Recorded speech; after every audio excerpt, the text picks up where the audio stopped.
I like to think of the Kia Niro EV as the car equivalent of a white Rhino that has a passion for flat pack furniture, because it's practical, surprisingly practical in fact, but might not actually be around for that much longer, because this now has to compete with Kia's new EV3, which can go further on a charge, is newer and about the same size. But there aren't really any EV3s on the used market yet, but there are tons of these Niro EVs. So in this review, we're going to find out if you should poach one while you can. Is that bad taste?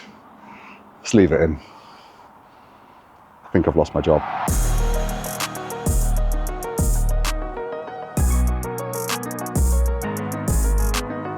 This generation of the Kia Niro came out in 2022 as either a hybrid, a plug-in hybrid, or a full EV. This electric version in mid-spec 3 trim originally cost £39,585, but this one with 2,800 miles under its wheels at 18 months old is down to £24,500. For that, you're getting a 65 kilowatt hour battery that on paper can get you about 270 miles, expect closer to 230 in the real world. Now, the real shame here, and where the Niro EV shows its age a bit, is its fast charging speed is not that good. It can fast charge at 77 kilowatts, which means it's going to take about 45 minutes to get from 10% to 80%. And just for comparison, the new Kia EV3 can fast charge at nearly 130 kilowatts, and if you get the big battery version, that can go for 380 miles on a charge, so 100 miles more like for like. Looks wise, the Niro uses Kia's previous design language, which is called Opposites United, which is crying out to be a football team in a kid's cartoon, isn't it? But anyway, they all get LED headlights. The charging flap is on the nose, rather weirdly, but it's got a frunk.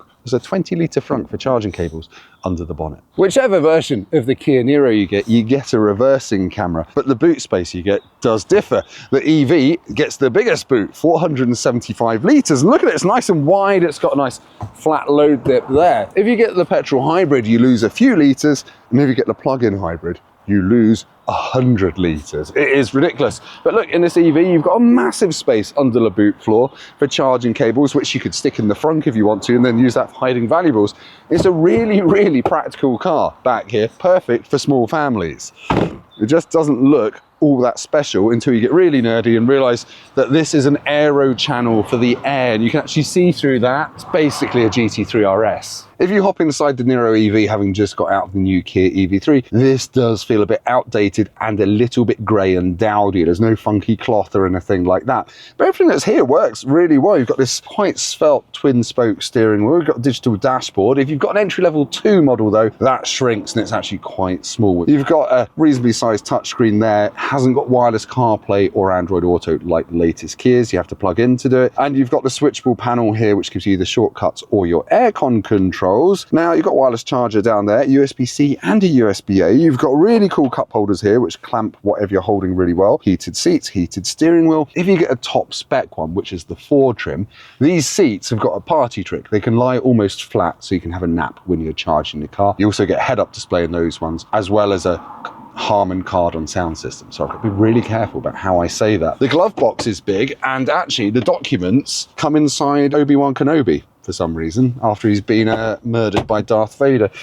Really small door bins on the driver's side. It's a bit of a disappointment, but otherwise there's enough space for most of your stuff, and everything that's in here feels and looks pretty decent, if you don't mind the piano black plastic, which will scratch and get fingerprinty really, really quickly. It's ridiculously roomy back here. I wasn't joking when I said it was as practical as a Rhino. Look, I'm 6'3". That's my driving position. I've got loads of knee room, loads of foot room, loads of headroom, and the seats are reclined at a really comfortable angle, which isn't always the case. You've got a flat floor as well, although the middle seat is quite narrow, but whatever. You've got USB-Cs here, and Kia's actually specifically designed these front seats to be thin, so you get more knee room in their smaller cars, which is just one of the nice little details about this thing. Another one is that it will automatically put the child locks on if it thinks you're about to open the back door when a car or cyclist is coming past. You've also got a centre armrest with some cup holders, and it's nice and squishy, so you're not going to be resting your arm on hard plastic when you're being driven along.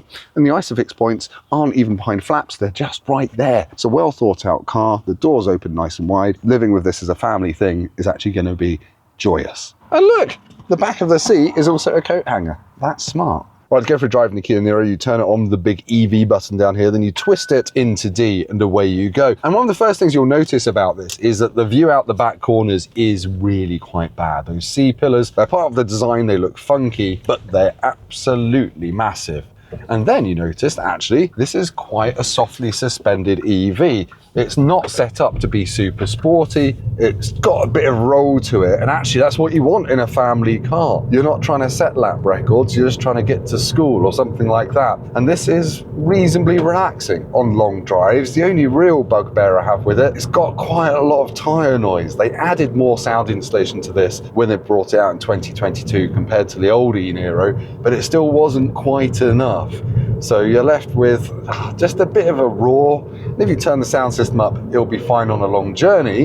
And actually you will be fine on a long journey because it's very efficient as well. It's very easy to get nearly 4 miles per kilowatt hour out of this. So you'll get well over 270 miles to a charge from that 65 kilowatt hour battery. But yeah, it's just classic Kia really. It doesn't do anything special in the way it drives, but most importantly, it doesn't annoy you. The mirrors are nice and big. You've got blind spot warning systems. The lane keep assist can be easily turned off from the steering wheel with a physical button. There are no horrible Volkswagen Group haptic buttons or anything like that. It's easy and logical to change the brake regeneration using paddles on the steering wheel. And there's a one pedal driving mode, which is always fun as well. That helps get your efficiency up. Really, very few criticisms about the way this car drives, other than the fact it's a bit noisy at speed. It's quite quick. 0 to 60 is 7.8 seconds. You've got 200 horsepower, so it's never going to feel languid and slow. Got a nice wodge of torque as well. It's kind of boring,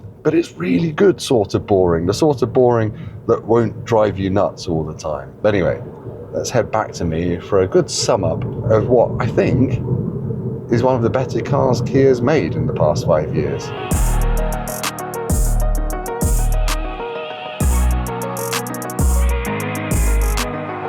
To sum up, the Kia Niro EV is a bit of a forgotten gem, I think. There have been more recent rivals with greater driving range and all the rest of it. But when you're looking at a 24 grand used example like this, 24 grand is a cheap new EV with all the features and kit of a Lego brick, whereas this has got everything you really need. Sure, it's not sporty to drive, but it is comfortable, it's really practical and really well equipped. And obviously it still has the remainder of its 7-year warranty as well, being a Kia. It is really good. It's really efficient. I can't really say enough good things about it. So well done, Kia. 3 years ago, you made a really good car, then replaced it about 6 months ago with something that is good, but more expensive. How's that for a sum up? Probably not very good. But anyway, thank you for watching this video. If you've liked it, please hit like, subscribe to the Motorpoint YouTube channel, go down to the comments and tell us whether you'd have this or just lease a new EV3 anyway. Both are good cars. That's a new hair.